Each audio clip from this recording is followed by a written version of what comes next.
안녕하세요. 오늘은 컴패셔닛 캐피털리즘, 더불어 사는 자본주의 책에 대해서 말씀을 드리려고 합니다. 이 책을 쓰신 리치 디보스님은 아메이의 공동 창업자이시고 NBA 올랜도 매직의 구단주이신 미국의 기업인이시고 자수성가한 억만장자 기업인, 세계적인 연설가, 사회기업가, 베스트셀러 작가이십니다. 그래서 여러분 이 책 제목을 들어보시고 좀 난해하다, 어렵다 생각하지 않으셨나요? 저도 그렇게 생각이 들었는데 이 책에서 예를 많이 쉽게 예를 들어서 설명을 해주셔서 좀 저도 이해하기가 쉬웠던 부분이 있습니다.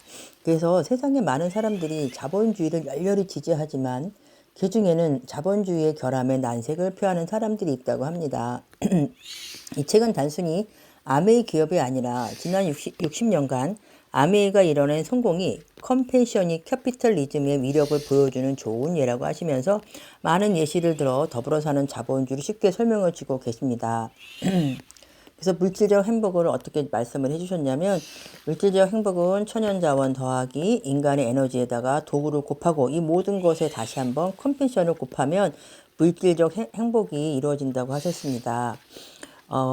자본주의가 제대로 작동하는 이해를 돕기 위해서 이렇게 간단한 공식을 하나 만드셨다고 하는데, 자본주의는 물질을 생산 분배하는 과정이고 물질은 삶의 실체이며 더 편하고 충만한 삶, 더 풍요로운 삶을 위해 물질을 적절히 점유하려 하는 것을 잘못된 것이 아니라고 하셨습니다. 그래서 천연자원은 모든 자본가는 직간접적으로 천연자원의 공급에 의존하고 천연자원은 다른 주요한 물질 자원인 인간의 에너지가 더해져서 변형이 된다고 하셨고요. 이 인간의 뛰어난 에너지는 뛰어난 두뇌와 부단한 노동력으로 천연자원을 찾고 채취하고 준비 과정을 거쳐야 마침내 더 쓸모있는 형태로 변형된다고 하셨습니다. 거기에다가 도구를 개발하고 사용하는 것은 물질적 풍요를 이뤄가는 과정에서 훨씬 편하고 안전하고 간단하며 비용 면에서 효율적이고 생산적이기까지 하다고 했습니다. 각 항목의 컴펜션을 곱하면 놀라운 일이 일어난다고 설명을 해주셨어요. 그래서 꿈의 크기는 영혼의 크기라고 말씀을 하시면서 꿈은 사람의 인격을 판단하는 기준인데 여러분이 꿈이 있다면 그 꿈은 여러분이 누구인지, 여러분이 무엇에 관심이 있는지 말해준다고 합니다. 여러분의 꿈의 크기는 곧 여러분의 영혼의 크기를 결정한다고 하셨고요.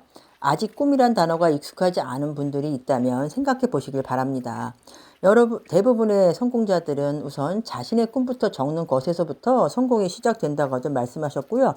꿈이 있어야 무엇을 하든 행동을 하게 되니까요. 사람들이 자기 삶의 목표를 이루는데 에너지를 쏟으면 놀라운 일이 일어난다고 했습니다. 우선 꿈을 적게 되면 그 꿈을 이루기 위해 작은 실천을 하게 되고 좀 더 발전하면 그 실천들은 작게 쪼개서 내가 할 수 있는 목표치를 정하게 되고 그래서 놀라운 일이 일어난다고 하신 것 같습니다. 내가 변하고 내 생각이 변하고 행동이 변하게 되어 있으니까요. 그리고 꿈을 실현하게 되면 평생 생동감 있고 흥미진진한 기분으로 살아갈 수 있다고 하셨습니다. 이 말씀을 저도 조금은 알 것 같습니다. 저도 꿈을 적고 나서 되뇌이면서 평소의 행동들이 조금씩 바뀌게 되면서 생활이 즐거워지고 있기 때문입니다. 그래서 작지만 생동감을 좀 느끼게 되고 생활이 하루하루가 즐거운 기분을 느끼고 있습니다. 그래서 꿈을 이루기 위해서 우선 자신을 믿으라고 하셨습니다. 그러면서 아메이 성공자들이 예를 들어주셨는데 미국에서 아메이로 성공하신 덱스터 예거님은 수백만 기업가에게 성공은 태도를 바꾸는 것과 함께 시작된다고 말씀을 하셨습니다.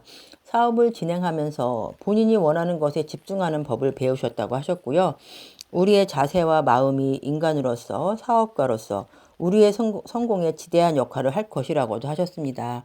그런데 반신불수가 되어 병원에 있으면서 다시 걸을 수 있게 되기까지 스스로에게 어떻게 하셨냐면 너는 할 수 있어. 너는 다시 걸을 수 있어. 부정적인 말에 귀 기울이지 마 라고 하셨다고 합니다. 다시는 걷지 못할 거라는 진단에도 매일 죽은 수족을 소생시키려고 처절하게 노력한 결과 다시 걸을 수 있게 되었다고 합니다. 아마 저도 그렇고 여러분들도 그렇고 그런 진단을 받았다고 하면 아마 어떻게 하셨을까요? 아마 쉽게 이런 진단을 받고 나서는 쉽게 일어서는 게 한참 걸렸을 것 같고 이런 마음 먹기가 상당히 어려웠을 거라고 생각이 듭니다. 그리고 일본에서 아메에 성공하신 나카지마 가오루님은 그분은 누군가에게 당신에게 아니요 하며 거절하면 나는 그것을 우리 관계의 마지막이 아니라 시작으로 간주한다고 말씀하셨습니다. 그러면서 일본 설화를 예로 들어주셨는데 늙은 농부와 개가 10년 동안 숲속을 헤매며 주인 잃은 보물을 찾고 있었다고 합니다. 그런데 걔가 계속 기저대는데 노인은 무시하고 가던 길을 계속 가려고 했다고 하네요. 그래도 걔가 계속 기저대니까 그래서 나무를 한번 파보니 보물이 나왔다고 합니다. 만약 노인이 걔가 지저댈 때 무시하고 그냥 지나쳤다면 보물은 아마 찾지 못했겠죠. 우리도 누군가가 방법을 알려줘도 모른 채 그냥 지나친 적은 없을까요? 이 설화를 읽으면서 나도 보물을 찾기 위해 꾸준히 도전을 해야겠다고 생각했습니다. 그래서 기회가 오면은 잡아야 되겠다고 생각을 했습니다. 그리고 다른 분들, 도나나 켄이란 그분들은 시간이 걸리긴 했지만 수년을 거치면서 사람들을 판단하지 않는 법을 배웠다고 하셨습니다. 이 사업에서 우리가 성공하기 시작한 것은 첫인상으로 사람들을 평가하지 않고 하나님이 주신 달란트를 진정 믿기 시작했을 때부터였다고 합니다. 아미의 가장 성공한 ABO들은 먼저 빚을 갚고 나누는 것을 배우고 매달 조금이라도 저축하고 엄격하게 소비 한도를 정하고 그 제한된 범위 내에서 생활하는 것을 배웠다고 합니다. 아메이 성공자분들은 아마 대부분 엄청 부자이실 텐데도 소비 한도를 정하셨다고 하니 저도 소비를 줄여서 저 자신에게 엄격해야 되겠다고 생각을 했습니다. 컴패셔닛, 여기서 말씀하시는 컴패셔닛은 타인의 고통과 불행을 함께 나누려는 깊은 마음, 그 고통을 완화하거나 그 원인을 제거하려는 욕구와 함께라고 정리해 주셨습니다. 그래서 컴패셔닛의 반대말은 무자비와 무관심이라고 사전적 의미로 볼 때 컴패셔닛은 감정과 행동을 모두 포함한다고 하셨습니다. 컴패션은 주는 사람이나 받는 사람 모두에게 혜택을 준다고 하셨고요. 그래서 다른 사람이 당신에게 해주기를 원하는 대로 다른 사람에게 행해라고 하셨습니다. 여러분도 성공적인 캐피털리스트가 되고 싶으면 진정 오랫동안 계속될 진실한 평생 수익을 원한다면 평생에 걸쳐 컴패션을 가슴에 품고 우리의 여행을 한 걸음 한 걸음 나아가라고 매주문 해주셨습니다. 그러면서 한 가지 예를 들어주신 게 엉망진창인 한 소년이 있었다고 합니다. 냄새도 나고 그다음에 밉상인 한 소년이 한 선생님을 만나면서 인생이 바뀐 예를 들어주셨는데 선생님은 그 아이와 함께 공부하고 칭찬해주고 그렇게 실천을 하시면서 상위권으로 진입을 하게 됐고 성적도 상위권으로 진입하게 되었고 고등학교도 2등으로 졸업하게 되었고 졸업생 대표로 고불연설도 하게 되었다고 합니다. 또 4년 후에 소식을 전해왔는데 의학 박사가 되었다는 소식을 전해서 선생님은 엄청 기뻤다고 하시는데 소년은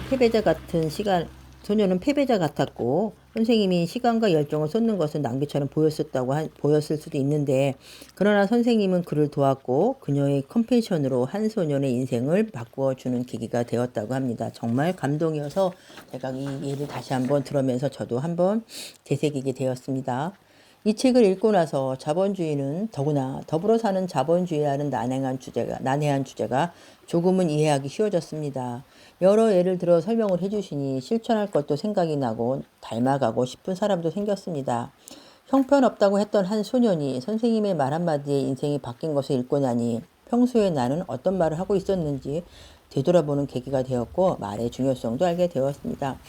저도 컴패셔니를 실천할 수 있게 된 것 같습니다. 여러분도 한번 실천해 보셨으면 좋겠습니다.